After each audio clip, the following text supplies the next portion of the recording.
internacional que contribuye con la economía de la región. Proveemos productos biomédicos de excelente calidad y confiabilidad, optimizando así las prestaciones médicas y acompañando al profesional de la salud para mejorar y salvaguardar la vida de sus pacientes.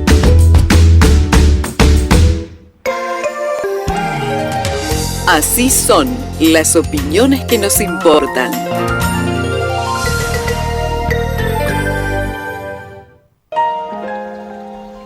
Antes, después, eternamente, hay un lugar que nos permitirá encontrarnos. Perpetual, donde perduran los vínculos.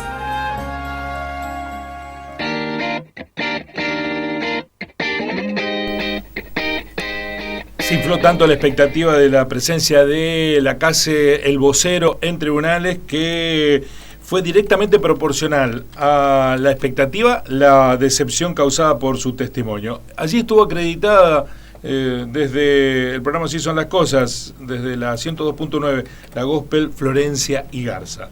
Bueno, efectivamente, en la audiencia número 18 de lo que va del juicio a Marcelo Macarrón, ayer martes 26 de abril, declararon dos personas.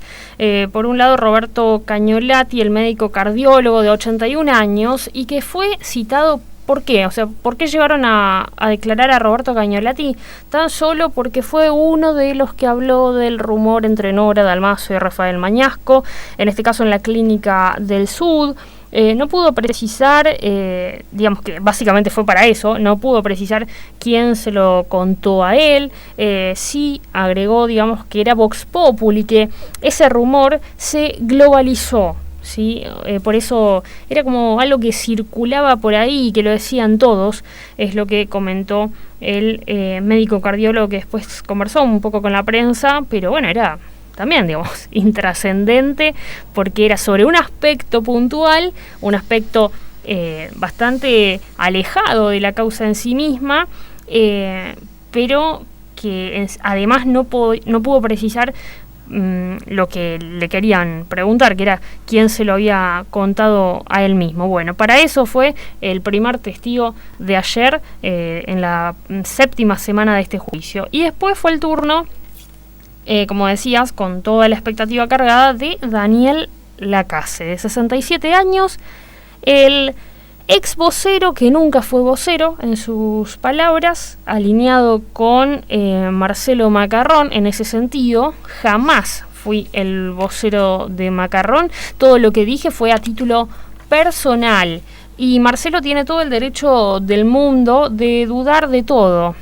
Un Lacasse que llegó absolutamente tranquilo, pero más que tranquilo, una persona sin preocupaciones, sin miedo, sin nada. Una persona muy, muy centrada y que se explayó todo lo que quiso y hasta, digamos, soltó algunas lágrimas en varios pasajes de la declaración. Por ejemplo, cuando habló de los hijos de Marcelo Macarrón y de Nora Dalmazo, hablaba de Facundo como Facundito. Que, bueno, Facundito era un chico que quería estudiar Derecho Internacional, se murió su mamá e igual lo hizo, a esto de recibirse, ¿no? Bueno, así también habló de Valentina.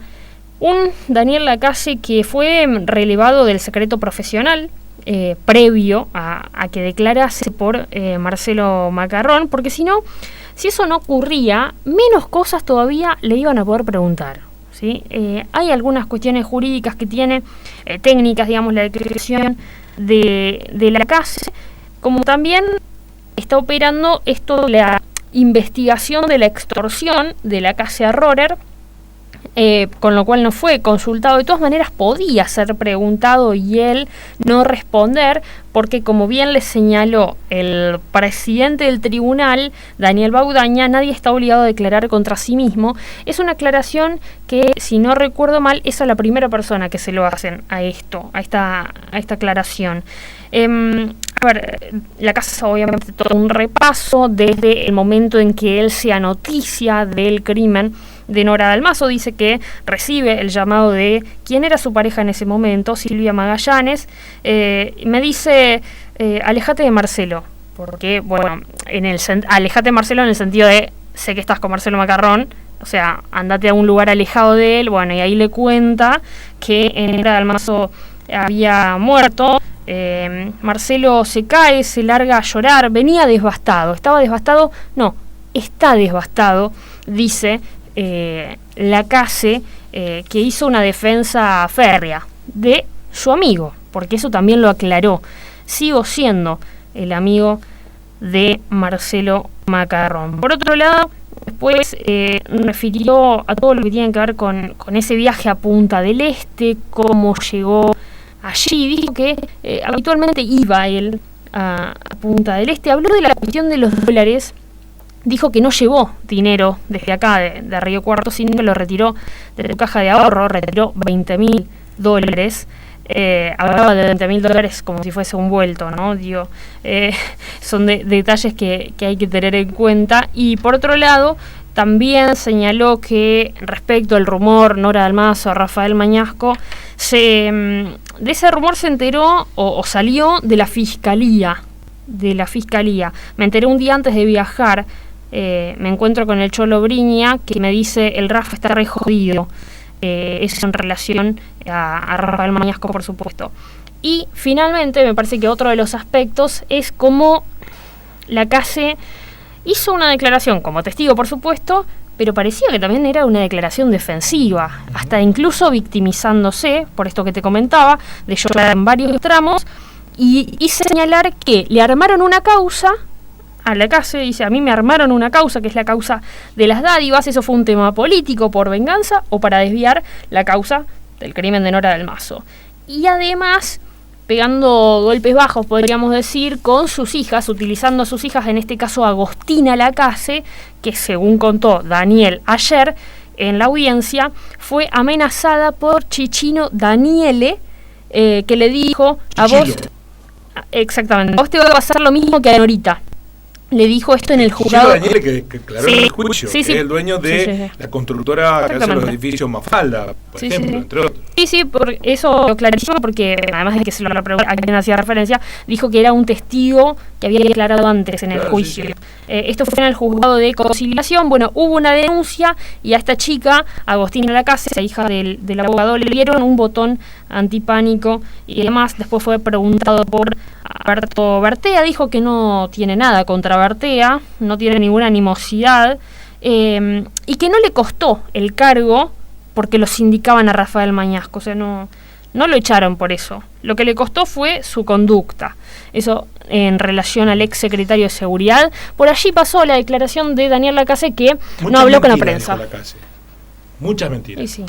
Que además no fueron refutadas, por lo que tengo entendido, no estuvo en el juicio. Por ejemplo, que no tiene animosidad con Bertea, mentira, porque casi se agarran a las trompis, a las piñas en un ámbito público, la ciudad de Río Cuarto.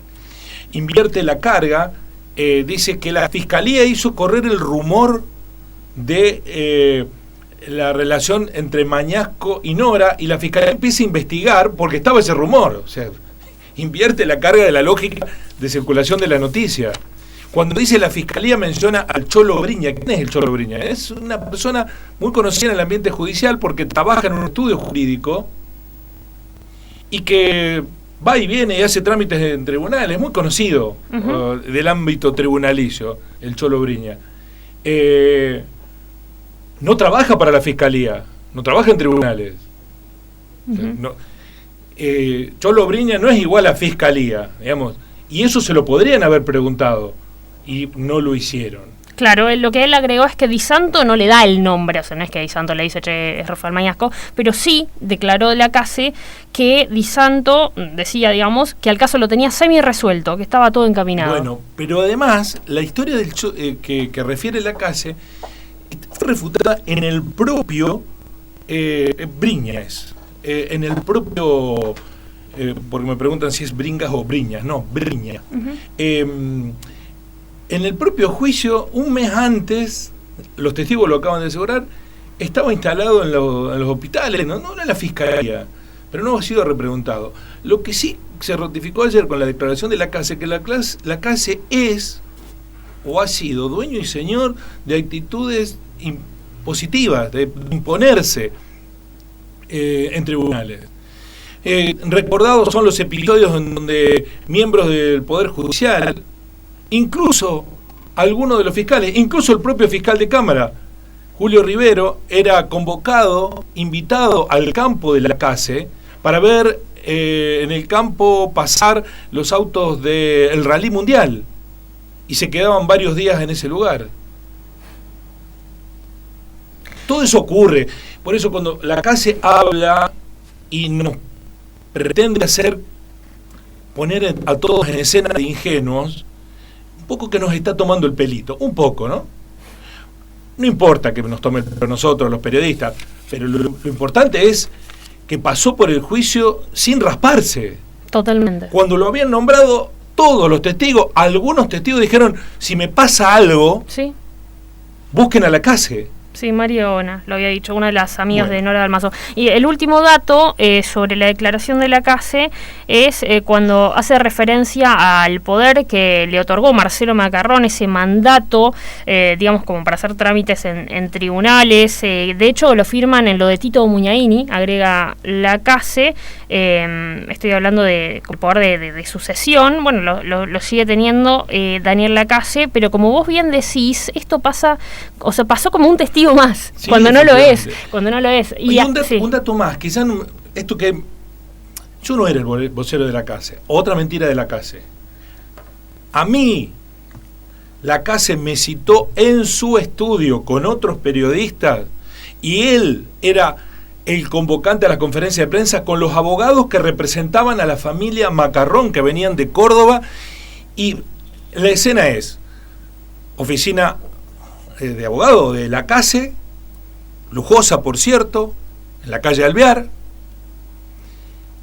De un lado del escritorio estaba la CASE, en el centro, los dos abogados que venían de Córdoba a los costados y un periodista que estaba del lado que venía de Córdoba, periodista de La Voz del Interior, el Tubo Durán, periodista de policiales, que estaba sentado del lado de... Era rarísimo eso. Un periodista estaba sentado del lado de los que tenemos que entrevistar, íbamos los periodistas de acá.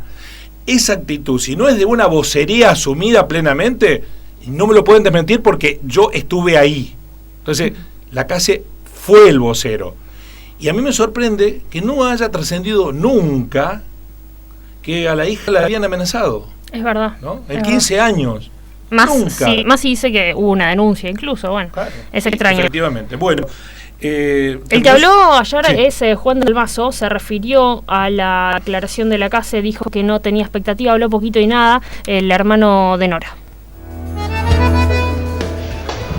¿Esperaba tal vez que esta audiencia pudiera esclarecer algunos aspectos, Juan? No, la verdad no tenía expectativas. ¿En la declaración de la CASE? En la declaración de la CASE, no me la había hecho. ¿Por qué no? Porque eso no... Juan, ¿qué opinas de cómo juicio? No hago nada. Gracias. Gracias por estar. Juan, ¿por qué motivo otra audiencia no ha participado y sí quiso estar en esta? ¿Qué tenía de diferente o importante esta audiencia? Es una decisión, nada más. No tiene ninguna connotación especial para mí.